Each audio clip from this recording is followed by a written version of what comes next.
What are you saying, ladies and gents? It is your boy Sam, and we are back again today for another video. Today is my Game Week 10 Premier League predictions, but before we get into it, please do smash the like button and do subscribe for lots more football content. All leagues, you know how it is, and the football YouTube content is on its way back. Don't you worry, lots to talk about from last week, this week, my pre-match thoughts on all these games. But before you do, as well, as I said, smash the like button and comment down below your predictions. So we've got our first game of the game week, Newcastle versus Brentford, and Newcastle absolutely demolished Fulham last week. They looked absolutely insane.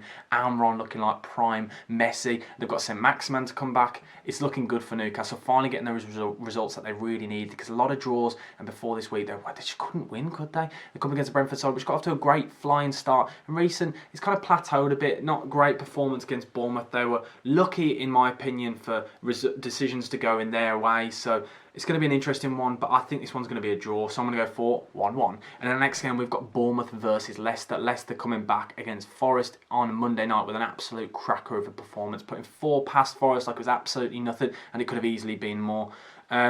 It finally looks like it's working. Maddison's looking good. Harvey Barnes looked good. Daka looked good when he came on. Vardy chipping in and helping.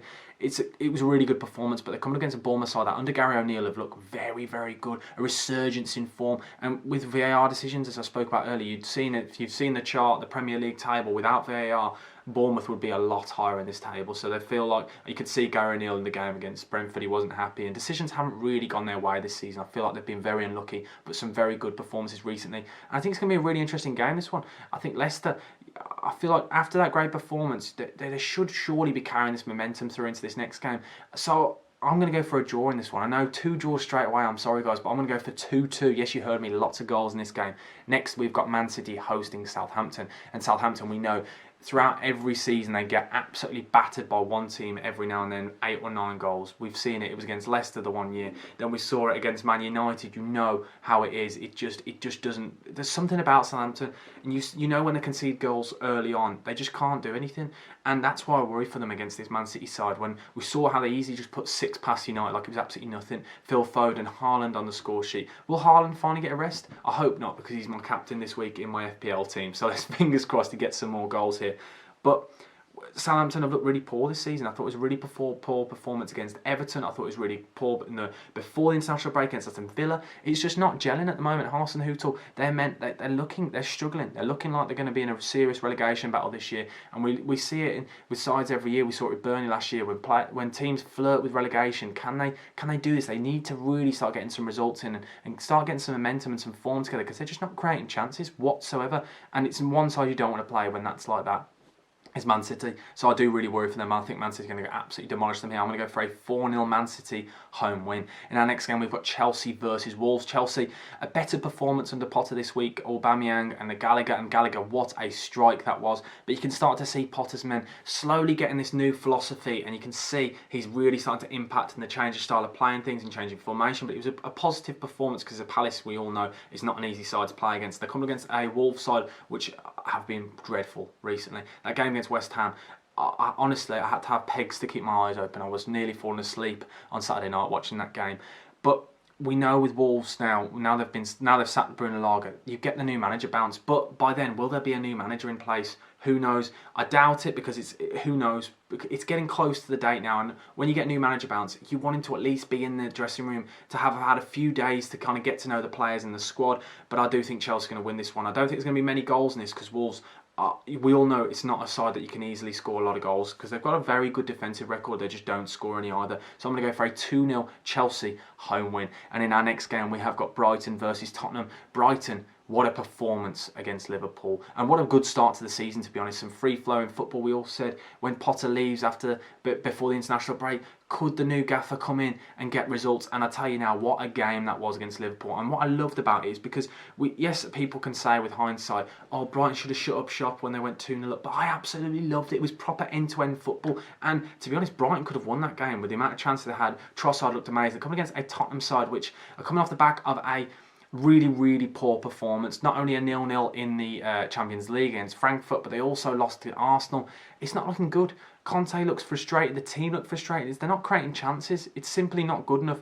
And Tottenham really need to get a result here. But you know they like to sit back and counter sides. And I think that will play really nicely into Brighton's hand, because Brighton, we know, like to keep possession. So it's going to be a really interesting battle. The two completely different styles of play. But I do think Tottenham are going to just about come out victors on this, because I feel like they're going to have a bounce back with the power that they have going forward. So I'm going to go for a 2-1 Tottenham away win. And next we have West Ham Fulham. And as I spoke about earlier, I watched the West Ham game against the Wolves.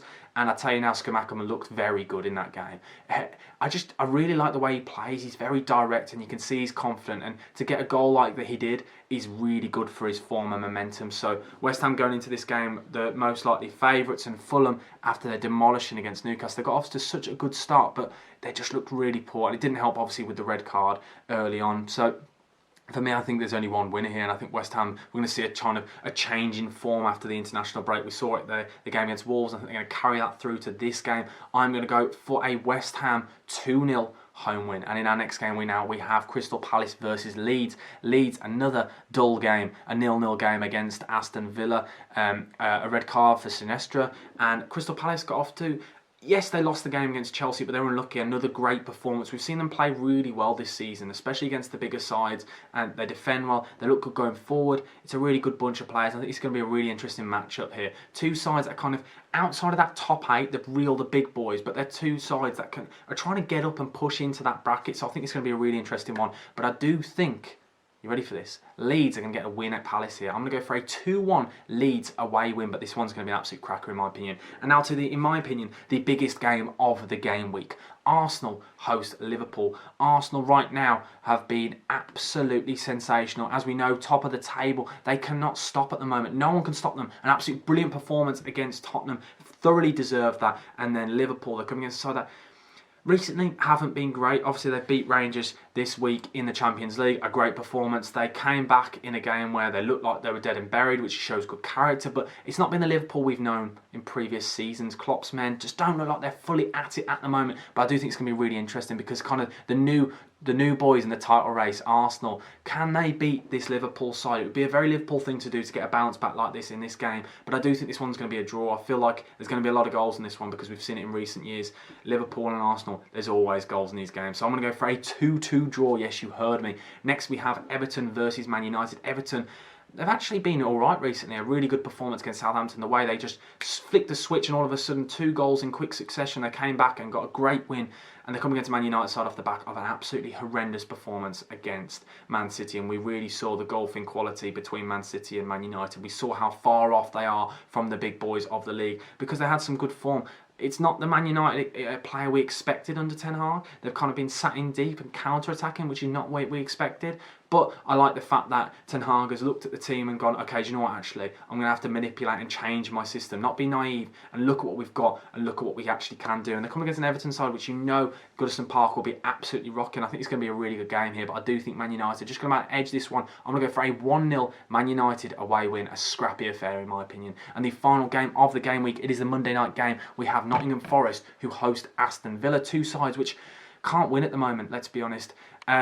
I know obviously Aston Villa got a win before the international break, but as in when I say win, as in convincing wins. Forest look absolutely dreadful. So many players, new players aren't gelling. Steve Cooper under threat, supposedly getting the sack potentially soon. It's not good going into this game, and Steven Gerrard, again, another manager under pressure. A poor result really against Leeds. 10-man Leeds, they really should have done more in that game. They just don't look like they're offering anything going forward, so it's going to be interesting to see what happens with that game. This game, it could be a very interesting one, but I do think Aston Villa are going to get the win here, because I just can't see Forest actually gelling ever. There's too many players. We've said it.